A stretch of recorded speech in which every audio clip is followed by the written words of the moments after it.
So, kumusta kayo kakadwaan? Nandito tayo ulit sa dagat upang mangisda. At yung pamamaraan nga pala natin kakadwa na pangingisda ay yung tinatawag nila na trolling, yung pagpapahila ng isang fishing lure. At ito nga kakadwa, nandito tayo para makahuli ng isda.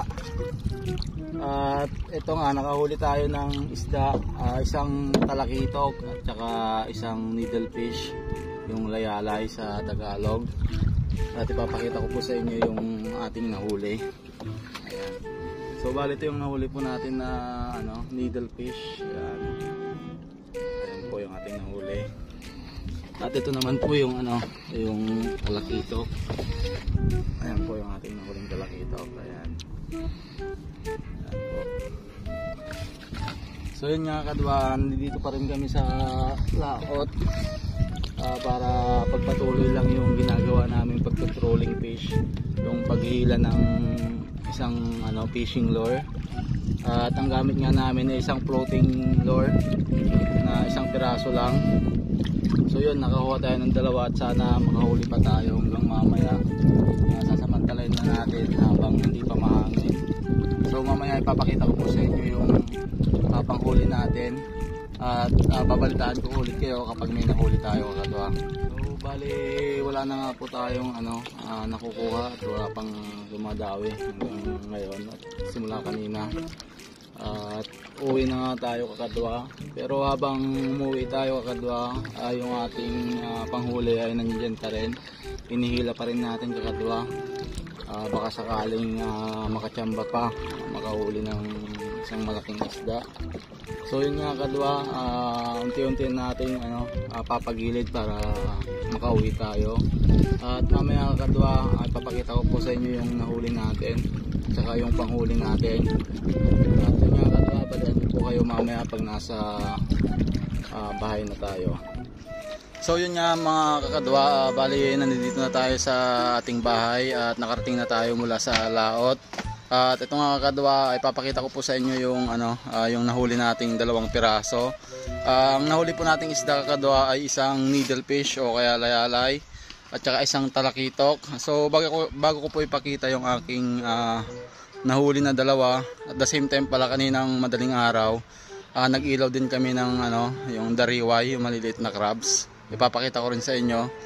At bago ko ipakita yung mga nahuli po namin kakadwa, papakita ko lang yung yung magaling na panghuli ko na fishing lure na masasabi kong magaling na kasi nakarami na siya ng huli.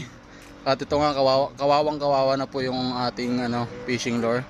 Halos matanggal na yung pintura. Papakita ko po sa inyo.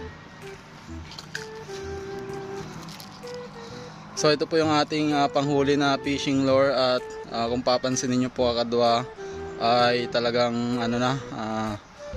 natanggal na yung ibang pintura niya. Madami-daming isda na po yung dito nakuha nito. Iba pa po yung mga dumawi na hindi natin nakuha. Kaya naging ganyan yung ating fishing lure. Ayan. So pero ang importante naman yan kakadwa, kahit ganyan yung kulay ng ating fishing lure, basta may nakukuha pa rin. So ipapakita ko po sa inyo yung ating nahuli kakadwa. So bali nga, ito nga pala yung ating nakuhang needlefish. Ayan.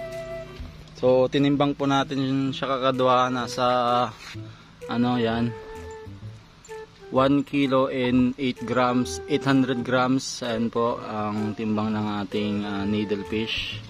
At isusunod naman po natin yung ating talakitok na nakuha.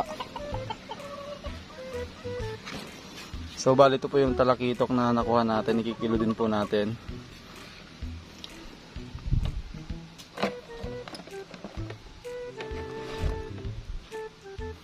So bali ang timbang po ng ating talakitok ay yan, 1 kilo at mahigit 700 grams. Ayan yung ating talakitok. So bali ang total po ng nahuli nating isda ay nasa na po siya, mahigit 3.5 kilo na po yung dalawang piraso. Ayan. At ito nga pala yung yung nahuli namin na crabs kanina. Hindi na muna natin ikikilo to, pero nasa to, mahigit 1 kilo rin to. Ayan. Tingnan nga natin kung ilang kilo kakadwa. Ayan. So yan, magdadalawang kilo na siya kasama yung lalagyan. Siguro nasa 1/4 siguro tong lalagyan niya. So ganun din, nasa 1 kilo at 8 grams siguro yung crabs na nahuli natin. Ayan. So yun nga yung ating mga nahuli kakadwa. At dito na po magtatapos yung ating video. See you on next vlog. Peace out.